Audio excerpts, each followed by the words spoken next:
इसका मकसद ये है कि हमारी मांगे हैं ड्राइवरों की 29 मांगे हैं जो जनहित जन कल्याण के लिए हैं, और इन मांगों को हम 8 उच्च विभागों में कई जिलों से और कई राज्यों से पहुंचाते आए हैं कई सालों से, लेकिन हमारी मांगें जो मानी नहीं गई हैं, इससे हम काफ़ी दुखी हैं, निराशा हासिल हुई है हमको। तो इसलिए हमने 1 दिसंबर को स्ट्रिंग छोड़ो आंदोलन का ऐलान किया है। हम 1 दिसंबर से स्ट्रिंग छोड़ो आंदोलन कर रहे हैं। नेशनल हाईवे व राज्य हाईवे को हम जाम करने वाले हैं, और हम वहां से अनिश्चितकालीन के लिए है, तब तक नहीं हटेंगे, तब तक हमारी मांगें मानी नहीं जाए, तब तक हमारी सरकार आवाज़ नहीं सुने। क्या मांग है?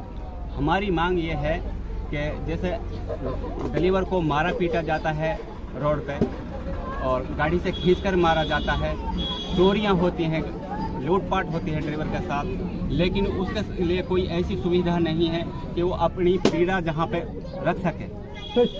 कंपनियों में शोषण होता है, फॉरमैन के द्वारा, बाबुओं के द्वारा, गाड़ी ओनर के द्वारा, चप्पे चप्पे पे ड्राइवर का शोषण होता है, और ड्राइवर के लिए रोड पे भी कोई सुविधा नहीं है, लैट्रिन नहीं है रोडों पर, पार्किंग नहीं है, चोरियां हो जाती हैं, लैट्रिन की सुविधा नहीं है, खेतों में डिब्बा लेके जाता है ड्राइवर तो उसको मारा पीटा जाता है।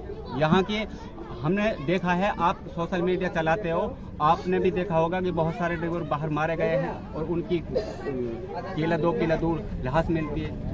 खाली वो डब्बा लेके नहीं जाते हैं साइड में लैट्रिन करने, वहीं बैठे रहते हैं, गाड़ी खड़ी रहती है। बहुत सारे ड्राइवर मारे जा चुके हैं हमारे, तो इसलिए ड्राइवर आयोग है जो हमारी मांग है, ड्राइवर दिवस है, ड्राइवर का भी सम्मान हो हिंदुस्तान में, क्योंकि अच्छी अर्थव्यवस्था को हिंदुस्तान में ड्राइवर संभालता है, तो उसके लिए सम्मान क्यों नहीं। इतनी आपने इस तरह की सभा कितनी कर चुके हैं अभी तक? इस तरह की सभा हम बहुत सारी कर चुके हैं, ये पूरे हिंदुस्तान में ही सभा चल रही हैं, लेकिन हमने जो यहाँ पे की हैं, हम गांव-गांव जा रहे हैं, कम से कम हम 150 गाँव में फिलहाल सभा कर चुके हैं, और हमारा पर्यटन है ये रोजाना चालू रहेगा 1 दिसंबर तक। हर गांव में हम लोगों को, ड्राइवरों को जागरूक करें 1 दिसंबर के लिए, और अपना अधिकार के लिए वो मांगने के लिए खड़े हैं।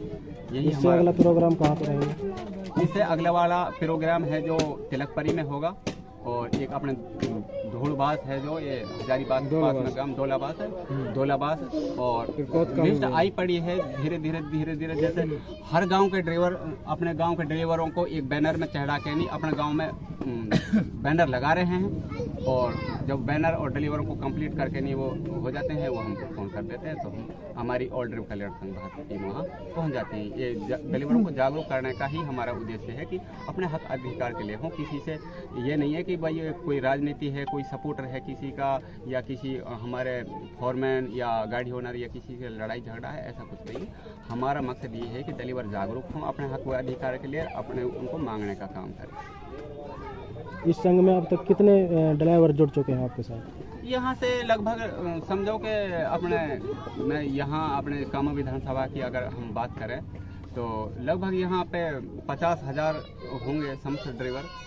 हमने A to Z को जोड़ा है। हमारा जो पर्यटन है, हर गांव से हमारा साथ ड्राइवर जुड़ा हुआ है, लेकिन वो है हमारे साथ जो नहीं जुड़ना चाहता है, अच्छी चीज़ें जिनको पसंद नहीं है, समाज में हर तरह के लोग होते हैं, तो 25 से 30,000 जो ड्राइवर हैं वो आज हमारे ऐसे जिम्मेदार साथी हैं जो जैसे घर संभालते हैं, जिम्मेदार के रूप में वो जुड़े हुए हैं, जो जागरूक हैं। तो उनके लिए ये है कि हमारा गांव-गांव गेले जाके नहीं, ये भी संदेश रहता है साथ साथ में, क्योंकि हम समाज से जुड़े हैं, हम समाज से अलग थोड़ी हैं। तो कोई भाई ये जो हमारे जैसे मान लो चुनाव चल रहा है अब, तो हमको इससे भी प्रेरित हम लोगों को ये कर रहे हैं कि भाई कोई आज तक ऐसा पैदा हुआ जिसने ड्राइवर समाज की आवाज़ उठाई हो। आपने नोटा का प्रयोग करने के लिए बोला था, इससे आपको क्या बेनिफिट मिलेगा ये बताइए। इससे हमको बेनिफिट, हमको फायदा इनसे नहीं लेना है, लेकिन हमको अपनी नाराजगी व्यक्त करना है।